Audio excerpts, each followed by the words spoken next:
Selamat pagi dan salam sejahtera untuk kita semua. Berikut ini adalah materi sidang tugas akhir dengan judul Analisis Rencana Penerapan Simpang Bersinyal pada Simpang Jalan Alianyang, Jalan Putri Daranante, Jalan Putri Darah Hitam terkoordinasi dengan Simpang Jalan Kiai Haji Ahmad Dahlan, Jalan Kiai Haji Wahid Hashim, dan Jalan Alianyang di Kota Pontianak menggunakan MKJI dan software Visim yang disusun oleh saya sendiri, Robi Handarto, mahasiswa angkatan 17, NIM D10111171019. Pertama-tama saya mengucapkan terima kasih kepada pembimbing utama saya, Ibu Nurlaili Kadarini STMT IPM, dan pembimbing kedua saya, Bapak Heri Aswansyah STMT IPM, yang telah memberikan saran, masukan, dan kritik yang membangun demi penyelesaian tugas akhir ini, dan juga kepada Bapak Dr. Said STMT sebagai penguji utama dan Ibu Sumiatinah STMT IPM sebagai penguji kedua yang akan memberikan saran dan masukan dalam penyelesaian tugas akhir ini. Dalam sidang tugas akhir ini terdapat 4 pembahasan, yaitu pendahuluan, metodologi penelitian, pengumpulan data dan analisis perhitungan, serta kesimpulan dan saran. Pendahuluan, seperti yang dapat kita lihat di latar belakang, untuk menunjang aktivitas masyarakat Kota Pontianak, maka fasilitas publik yang ada perlu dijaga dan agar berfungsi dengan baik. Salah satu fasilitas tersebut adalah jaringan jalan yang baik. Dan salah satu jaringan jalan tersebut adalah ruas Jalan Alianyang. Dikarenakan terdapat persimpangan tidak bersinyal Jalan Alianyang, Jalan Putri Daranante, dan Jalan Putri Darah Hitam sehingga perlu ditinjau. Dan persimpangan tersebut hanya berjarak kurang lebih 400 meter dari simpang di depannya, yaitu simpang 3 Jalan Alianyang, Jalan Kiai Haji Wahid Hashim, dan Jalan Kiai Haji Ahmad Dahlan. Kedua persimpangan tersebut perlu ditinjau kinerjanya dan dirancang desain koordinasi antar simpang. Selain itu, perlu dirancang desain persimpangan bersinyal pada Jalan Alianyang, Putri Daranante, dan Putri Darah Hitam. Dan alasan mengapa lokasi ini perlu diteliti adalah Jalan Alianyang merupakan penghubung kawasan pusat kota menuju Sungai Jawi dan Kota Baru, sehingga arus kendaraan yang melintas cukup tinggi, terutama pada jam-jam tertentu. Dan yang kedua, karena kedua persimpangan terpisah sejauh kurang lebih 400 meter, maka akan timbul interaksi baik berupa interaksi positif maupun negatif berkaitan dengan pergerakan kendaraan, sehingga kedua persimpangan tersebut dapat dikoordinasikan. Dan aliran kendaraan yang tidak teratur pada persimpangan tidak bersinyal dapat menimbulkan permasalahan transportasi berupa naiknya tundaan dan panjang antrian yang memicu kemacetan. Berikut ini adalah pertanyaan penelitian.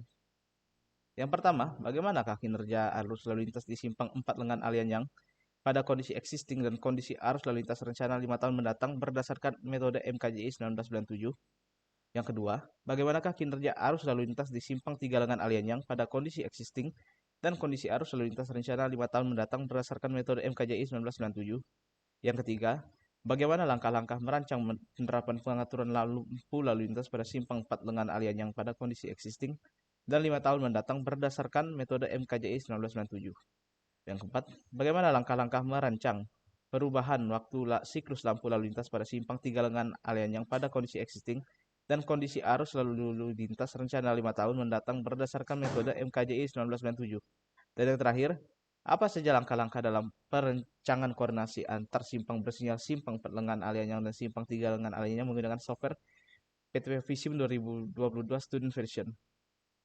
Tujuan dari penelitian ini adalah yang pertama, menganalisis kinerja simpang 4 Lengan Alianyang pada kondisi existing dan arus lalu lintas rencana 5 tahun mendatang dengan metode MKJI 1997. Yang kedua, menganalisis kinerja simpang 3 Lengan Alianyang pada kondisi existing dan arus lalu lintas rencana 5 tahun metode MKJI 1997. Yang ketiga, melakukan desain perancangan pengaturan simpang berupa penerapan simpang bersinyal pada simpang 4 Lengan Alianyang pada kondisi arus lalu lintas existing dan arus lalu lintas rencana 5 tahun mendatang menggunakan metode MKJ 1907.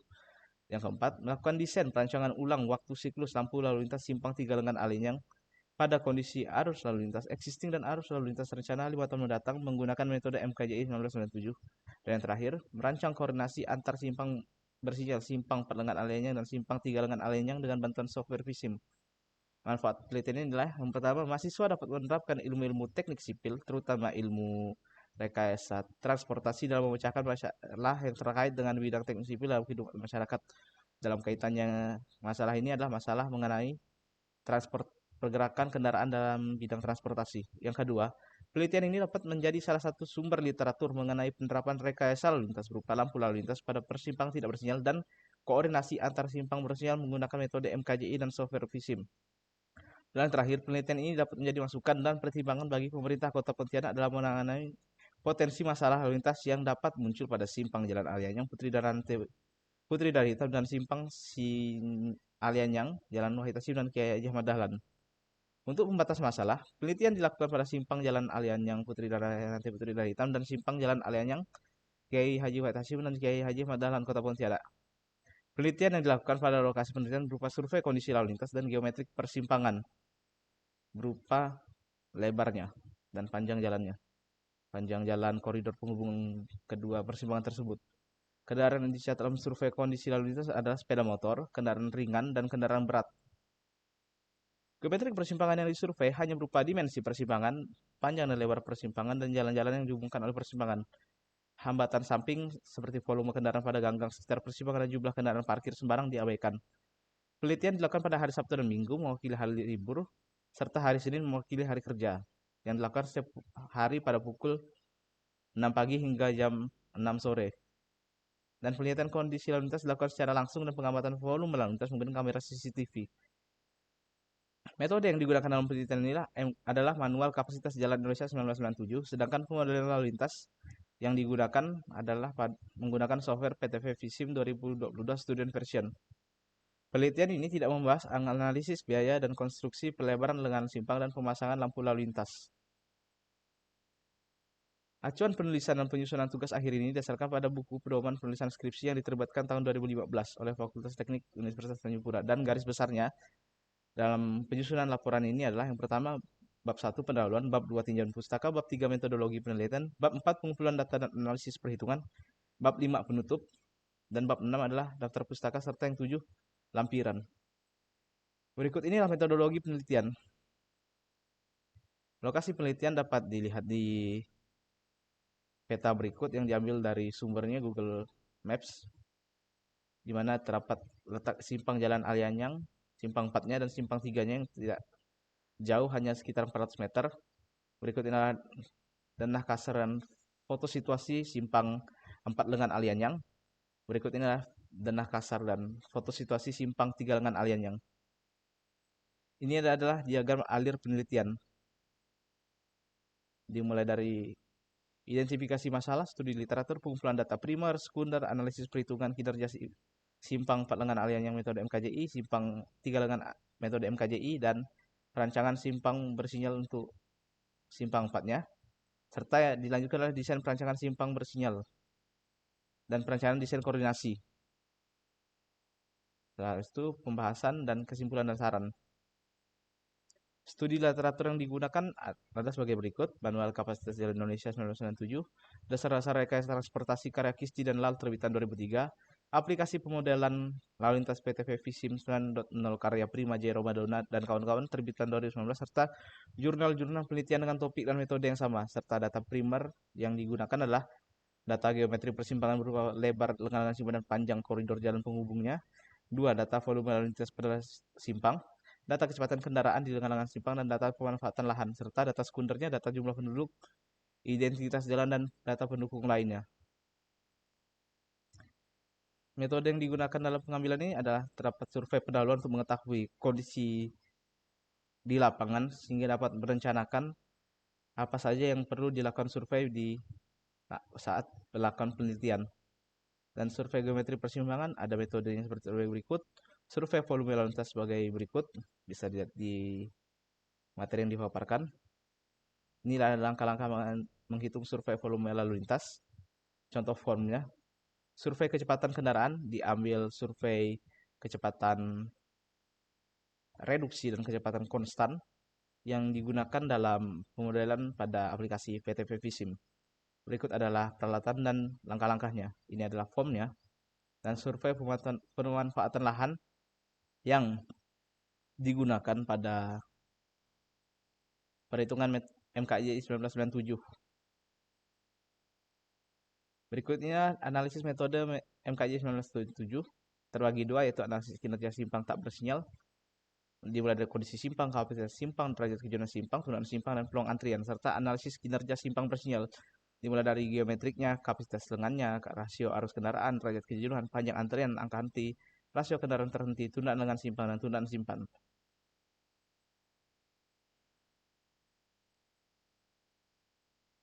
Dari analisis metode MKJI, untuk perencanaan simpang bersinyal diambil pada bab 2 MKJI 1997, yaitu simpang bersinyal.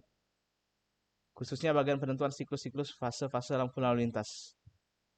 Perencanaan ini dilakukan pada dua kondisi, yaitu kondisi existing pada tahun 2023 dan kondisi 5 tahun mendatang, yaitu LHR rencana 2028, dan analisis koordinasi simpang bersinyal menggunakan aplikasi PTV Visim, namun didukung oleh data-data yang didapatkan dari hasil di lapangan maupun dari hasil perhitungan MKJI 1997. Inilah metode simulasi lalu lintas menurut PTV Visim. Terdapat beberapa variabel inputan yang dipakai dan hasil keluaran yang biasa didapatkan adalah lama tundaan, panjang antrian maksimal simpang. Berikut ini adalah bagian ketiga, pengumpulan data dan analisis perhitungan. Dapat diketahui setiap jalan memiliki identitasnya sebagai tanda pengenal dari masing-masing jalan tersebut, sehingga tidak bertukar antara satu jalan dengan jalan yang lain. Berikutnya deskripsi singkat dimensi lengan simpang 4 lengan Alianyang. Tersusun atas 4 lengan simpang, yaitu jalan Alianyang arah MTS 1, selanjutnya disebut jalan Alianyang 1, jalan Putri Darah Hitam, jalan Alianyang arah RSJ Pontianak, selanjutnya disebut jalan Alianyang 2, dan jalan Putri Darah Nante. Identitas dari keempat ini dapat dari web Iris Jalan PUPR Kota Pontianak dan diakses dalam situs web binamargakotapontianak.com dan didukung data dari Keputusan Wali Kota Pontianak nomor 419 DPUPR tahun 2018 tentang status jalan sebagai jalan kota. Berikutnya identitas jalan yang pertama, jalan Alianyang bagian pertama, jalan Alianyang 1, jalan Putri Darah Hitam, jalan Alianyang 2, jalan Putri Darah Nante. Dan inilah denahnya. Denah dimensi kedua dapat daripada simpang 4 lengan Alianyang. Sama seperti simpang 4 lengan Alianyang, simpang 3 lengan Alianyang juga memiliki identitasnya sebagai tanda pengenalnya dan diambil dari literatur yang sama. Jadi adalah identitas jalan Alianyang 3, yaitu jalan Alianyang dari arah simpang 3 menuju arah RSJ, jalan Kiai Ahmad Dahlan, jalan Kiai Haji Wahid Hashim. Ini adalah denah simpang 3 lengan Alianyang. Berikut inilah hasil pemanfaatan survei pemanfaatan lahan di sekitar lengan simpang. Ada simpang 4 Alianyang dan simpang 3 lengan Alianyang yang bisa dilihat sama-sama bertipe komersial dan hambatan sampingnya menurut MKJI 1997 jika tidak dilakukan survei hambatan samping maka hambatan sampingnya dianggap tinggi. Dari hasil perhitungan volume lalu lintas yang telah didapatkan di dalam SMP per jam, diketahui inilah rekap simpang 4 lengan Alianyang dalam kondisi tidak bersinyal. Ini adalah SMP-nya pada hari Minggu dan pada hari Senin. Dan juga simpang 3 lengan Alianyang diketahui total SMP per jamnya dari hasil simpang tersebut menjadi simpang bersinyal.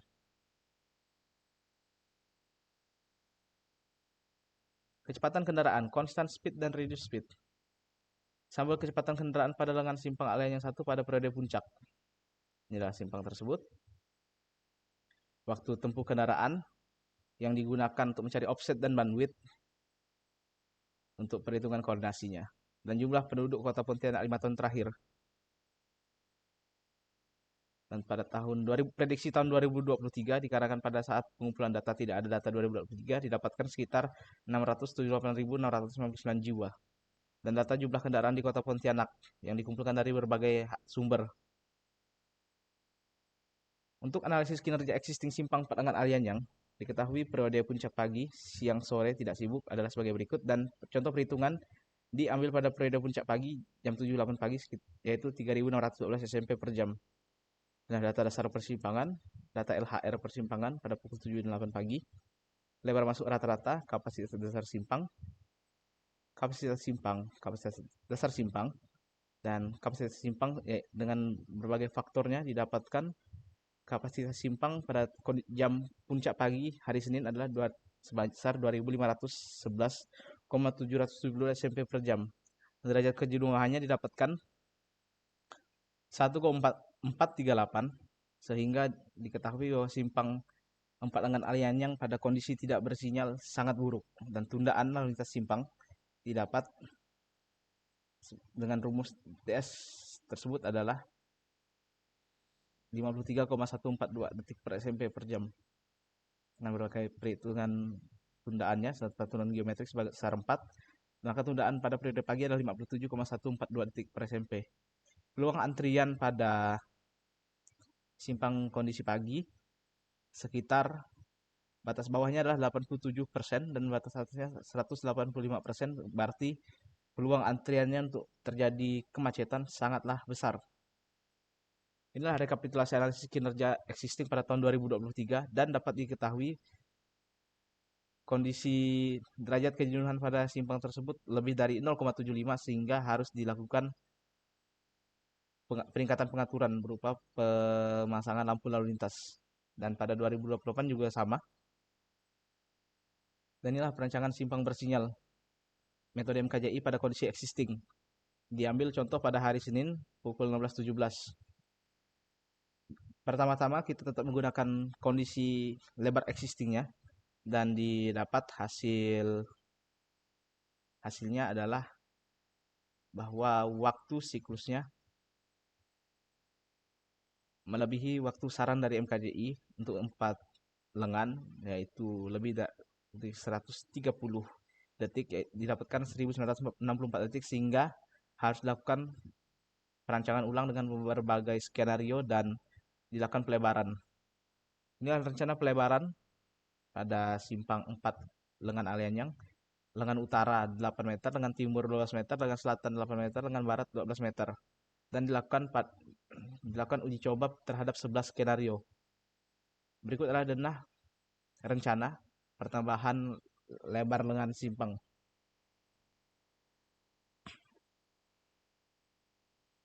Salah satu contoh skenario-nya pada skenario 8 yang dapat dilihat ini, direncanakan bahwa simpang bersinyal diatur menjadi 3 fase. Kondisi jalan dilebarkan, lebar masuk tidak sama dengan lebar keluar. LTOR sebesar 2, sampai 2,5 pada tiap lengan simpang. Kecuali lengan simpang utara, tidak ada belok kanan pada lengan simpang utara dan lengan simpang selatan. Dan fase lengan simpang utara serentak bergerak dengan lengan simpang selatan. Berikut datanya. Tetap diambil pada waktu puncak sore. Ini perhitungannya dengan berbagai faktor-faktornya. Didapatkan hasil tundaan untuk skenario ke-8 adalah 30,033 detik per SMP. Dan terletak pada kelas pelayanan D berdasarkan Permen 96 2015. Berikutnya rekapitulasi hasil perhitungan kinerjanya dan didapatkan skenario terbaiknya adalah skenario 11 dengan tundaan rata-rata simpang 22,454 dengan waktu siklusnya 56 detik dan waktu hijau untuk utara 10, waktu timur 17, selatan ditutup arahnya, hanya dilakukan satu arah keluar simpang, dan lengan barat 14 detik. Dan kelas pelayanan simpang C. Berikut adalah deskripsi singkat simpang terpilih. Yang dilebarkan hanya simpang timur, utara, dan barat. Simpang selatan dibiarkan karena hanya menjadi satu arah keluar dengan waktu siklus yang ditunjukkan. Dan trial pada setiap kondisi puncak dan tidak sibuk pada hari sibuk yaitu hari Senin, dapatkan bahwa kondisinya pada puncak pagi buruk dikarenakan terdapat banyak kendaraan pada lengan simpang barat sehingga harus dilakukan perancangan ulang dengan waktu siklus baru. Dan ini hasilnya sudah menurun menjadi C semua. Dilakukan perencanaan ulang lagi untuk trialnya pada tahun 2028 dan didapatkan hasilnya terjadi permasalahan bahwa tundaannya naik semua, terutama di puncak pagi. Jadi harus dilakukan perancangan ulang waktu siklusnya. Dan dilakukan perancangan ulang dimensi. Dilakukan pelebaran pada dimensi timur dan barat sebesar 13 meter jadinya. Dan waktu siklusnya menjadi 80 detik. Untuk utara 13, timur 22, dan barat 30 detik. Lah denah pada perancangan ulang berdasarkan hasil 2028. Dan trialnya kita bisa lihat tundaannya sudah menurun semua. sehingga bisa dipakai. Dan pada tahun 2023 tundaannya hanya berkisar sekitar 23 hingga 25 detik. Maka skenario ini yang dipilih pada simpang 3. Ini adalah simpang 4, mohon maaf. Ini adalah diagram perencanaan terpilih waktu siklus dan waktu hijau simpang bersinyal 4 dengan Alianyang. Dan analisis kinerja existing simpang 3 lengan Alianyang sama seperti simpang 4 bersinyal Alianyang. Metodenya sama, datanya hanya berbeda saja. Dan didapatkan rekapitulasi waktu existingnya 91 detik, 17 detik Wahid Hashim, 21 detik Ahmad Dahlan, dan 25 detik Alianyang 3. Dan ini adalah existingnya. Dan rekap kinerja existingnya sangatlah buruk, terutama pada puncak sore mencapai sehingga harus dilakukan perancangan ulang waktu siklusnya. Dan langsung dilakukan perancangan ulang pada tahun 2028. Sehingga didapatkan perancangannya pada waktu siklusnya 81 detik, untuk lengan utara 10 detik yaitu lengan Ahmad Dahlan, lengan selatan 28 detik Wahid Hashim, dan lengan barat Alianyang 3 28 detik. Hasilnya pada tahun 2023 dengan waktu siklus yang baru, kisaran tundaannya berkisar antara 19 sampai 25 detik. Dan pada tahun 2028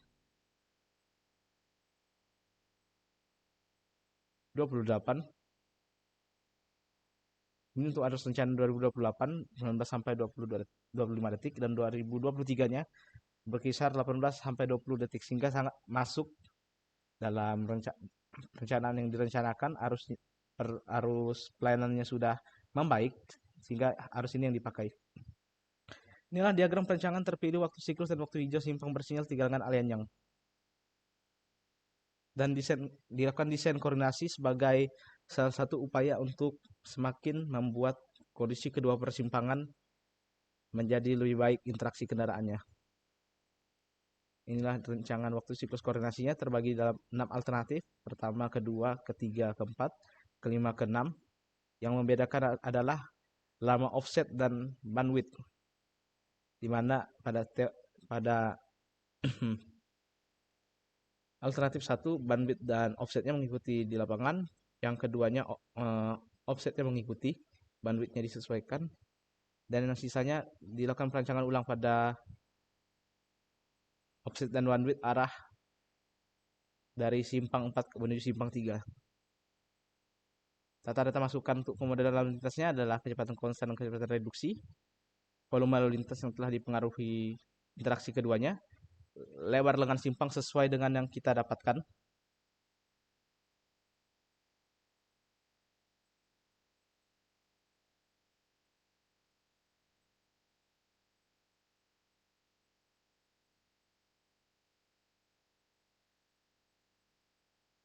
Dan ini adalah langkah-langkah pemodelan lalu lintas dengan VSIM.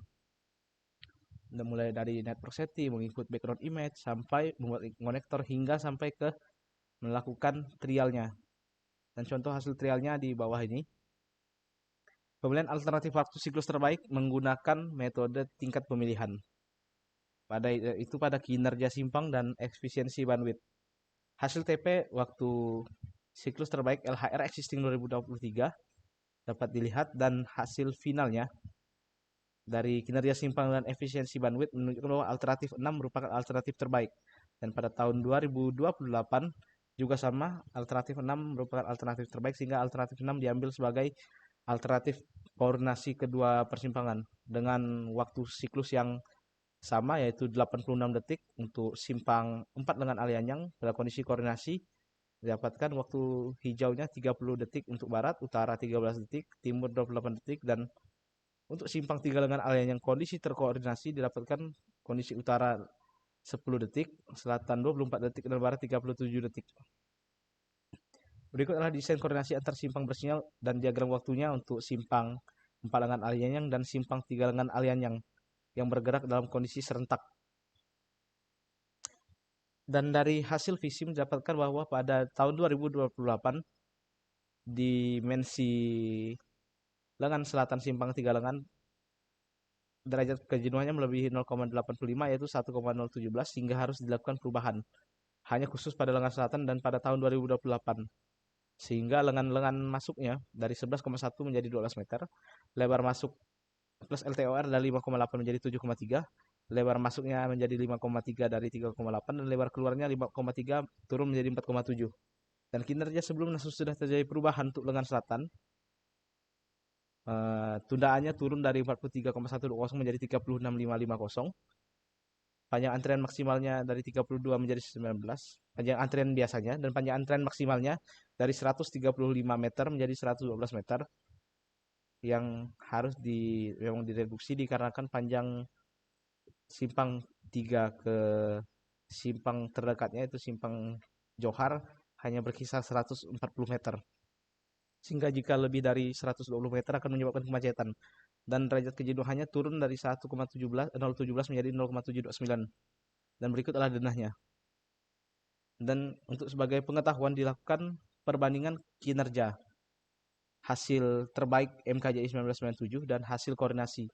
Dan bisa kita lihat bahwa secara umum hasil koordinasi kurang lebih baik dibandingkan pada kasus ini kurang lebih baik dibandingkan dengan hasil MKJI 1997, dikarenakan hasil MKJI 1997 merupakan hasil terbaik yang bisa kita lihat dari hasil-hasilnya sebelum koordinasi dan setelah koordinasi, dapat dilihat dari tundaan, tingkat pelayanan, dan panjang antrian maksimal. Namun jika dibandingkan dengan kondisi existing saat ini, di mana simpang 4-nya belum ada lampu lalu lintas dan simpang 3-nya masih belum diubah waktu siklusnya, koordinasi merupakan solusi yang tepat.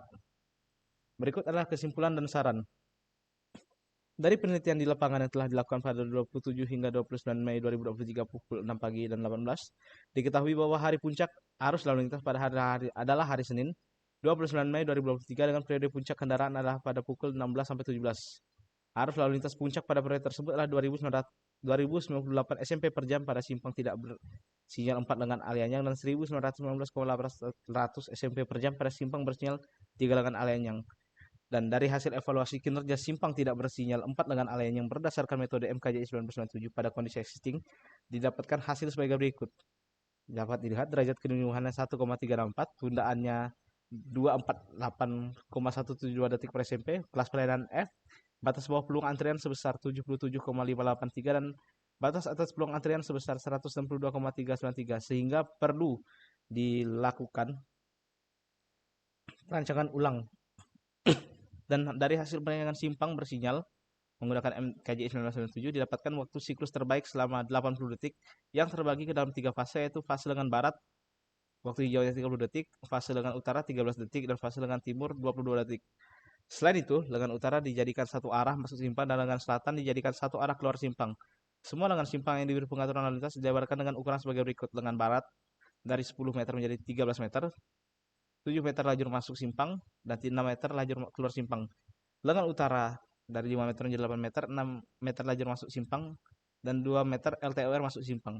Lengan timur dari 9,1 meter menjadi 13 meter, 5, meter lajur masuk simpang lurus, 2 meter LTOR masuk simpang, dan 5,5 meter lajur keluar simpang. Dan lengan selatan tetap 6,5 meter, arah diubah menjadi satu arah keluar simpang. Dan kinerjanya setelah diberikan pengaturan berupa pemberian alat pengendali arus lalu lintas dengan waktu siklus pada kondisi arus existing 2023 adalah tundaan menjadi 25,030, kelas pelayanan D, rata-rata derajat kejenuhan 0,466, panjang antrian maksimal 65,455, dan pada tahun arus rencana 2028 adalah 27,992, tundaannya kelas pelayanan simpang D atau kurang, rata-rata derajat kejenuhan simpang sebesar 0,591, panjang antrian maksimal simpang sebesar 90,909 meter, 909 meter. Maaf. Dan dari hasil penelitian di lapangan diketahui bahwa lama untuk simpang bersinyal 3 lengan areanya adalah 91 detik existingnya, dan terbagi ke dalam 3 fase. Fase utara 17 detik, fase selatan 21 detik, dan fase barat 25 detik. Dan berdasarkan analisis MKJI untuk kinerja existing pada waktu sore hari, tundaan lengan simpang adalah 45 detik per SMP. Kelas pelayanan simpang E buruk, rata-rata derajat kejenuhan simpang sebesar 0,672, dan panjang antrian maksimal simpang 168,421, sehingga perlu dilakukan pengaturan ulang waktu siklusnya. Dan setelah dilakukan pengaturan ulang menggunakan metode MKJI 1997, didapatkan Waktu siklus terbaik sebesar 81 detik. Waktu siklus baru ini terbagi dalam 3 fase, yaitu utara 10 detik, selatan 28 detik, dan lengan barat 28 detik. Untuk kinerja persimpang setelah diberikan pengaturan lalu lintas simpang berupa pemberian apil, pada waktu siklus pada kondisi arus existing adalah sebagai berikut: tundaan simpang 20,199, kelas pelayanan simpang C rata-rata derajat kejenuhan 0,54 dan panjang antrian maksimal 100. Sedangkan pada arus rencana 2028 tundaan simpan adalah 24,957, kelas pelayanan C baik, rata-rata derajat kehujanan simpang 0,689 dan panjang antrian maksimal 141,176 meter. Kesimpulan keenam, dikarenakan kedua persimpangan memiliki jarak yang dekat, maka dirancang koordinasi antar simpang. Dan setelah dilakukan penyeragaman perubahan waktu siklus pada kedua persimpangan, didapatkan alternatif terbaik untuk koordinasi simpang sebesar 86 detik. Dikarenakan adanya perubahan waktu siklus menjadi 86 detik pada kedua persimpangan, maka terjadi penyesuaian pada waktu hijau pada masing-masing fase pada kedua persimpangan. Pada simpang bersinyal 4 lengan aliannya, waktu hijau lengan barat tetap 30 detik, waktu hijau lengan utara tetap 13 detik, dan waktu hijau lengan timur berubah menjadi 20 detik. Selanjutnya pada simpang 3-nya, waktu hijau utara tetap 10 detik, lengan selatan berubah menjadi 24 detik, dan lengan barat berubah menjadi 37 detik.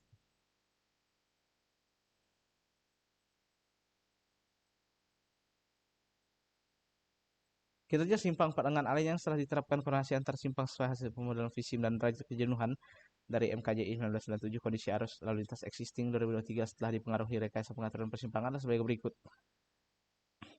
tundaan simpang 25,184, kelas pelayanan simpang C, panjang antrian simpang sepanjang 7,136, antrian maksimal simpang sepanjang 66,636, rata-rata derajat kejenuhan simpang 0,454.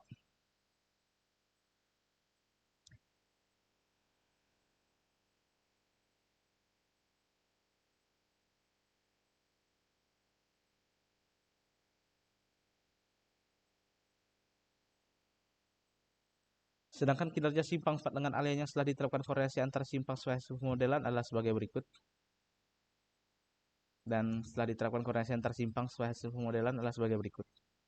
Untuk kinerja setelah diterapkan pada arus 2018 sebagai berikut, dan setelah dilihat kinerjanya, besar DS pada lengan selatan melebihi 0,85 sehingga perlu dilakukan perubahan, dan dapat dilihat hasilnya sebagai berikut.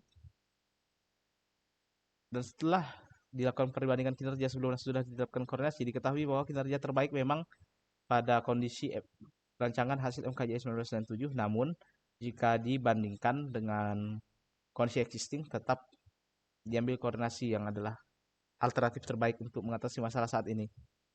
Untuk sarannya, yang pertama, simpang 4 dengan alian yang perlu diterapkan pengaturan lalu lintas berupa penerapan simpang bersinyal dan pelebaran lengan-lengan simpang agar kedua persimpangan menjadi lebih baik. Selain itu, perlu dilakukan rekayasa lalu lintas berupa perubahan arah gerak kendaraan pada tiap lengan agar mengurangi tingkat kepadatan lalu lintas pada persimpangan. Simpang 3 lengan alian yang perlu diubah waktu siklusnya dan dilebarkan lengan selatannya pada 2020 agar kinerja persimpangan menjadi baik. Ketiga, saat rekayasa lalu lintas berupa penerapan LTOR dan atau pelarangan belok kanan maupun belok kiri diterapkan, perlu dilakukan sosialisasi oleh aparat terkait kepada para pengendara kendaraan yang bertujuan agar dapat mematuhi himbauan larangan yang telah ditetapkan demi kebaikan bersama. Yang keempat, untuk peneliti yang hendak melakukan penelitian kinerja lalu lintas, terutama pada lalu lintas persimpangan, diharapkan untuk memahami metode yang digunakan, baik analitis maupun menggunakan pemodelan yang dibantu oleh software. Dan saat mengambil data kecepatan lalu lintas konstan, sebaiknya titik awal pengamatan diambil sekitar 50 hingga 100 meter dari titik akhir pemantauan agar hasilnya lebih akurat. Selain itu, pengambilan data perlu dilaksanakan pada kondisi cuaca yang tidak hujan dan tidak sedang berada dalam periode bulan Ramadan dan libur nasional lainnya. Dan terakhir, diharapkan penelitian ini dapat menjadi salah satu referensi bagi penelitian kinerja persimpangan yang lain maupun bagi instansi terkait untuk menangani masalah yang terjadi pada persimpangan dalam kondisi existing. Berikut adalah daftar pustaka yang digunakan. Demikian presentasi materi sidang tugas akhir ini. Terima kasih atas perhatiannya. Selamat pagi, mohon maaf apabila terjadi banyak kesalahan, dan kritik dan saran yang diberikan sangat dibutuhkan demi perbaikan tugas ini akhir ini untuk menjadi lebih baik ke depannya. Demikian presentasi ini. Selamat pagi.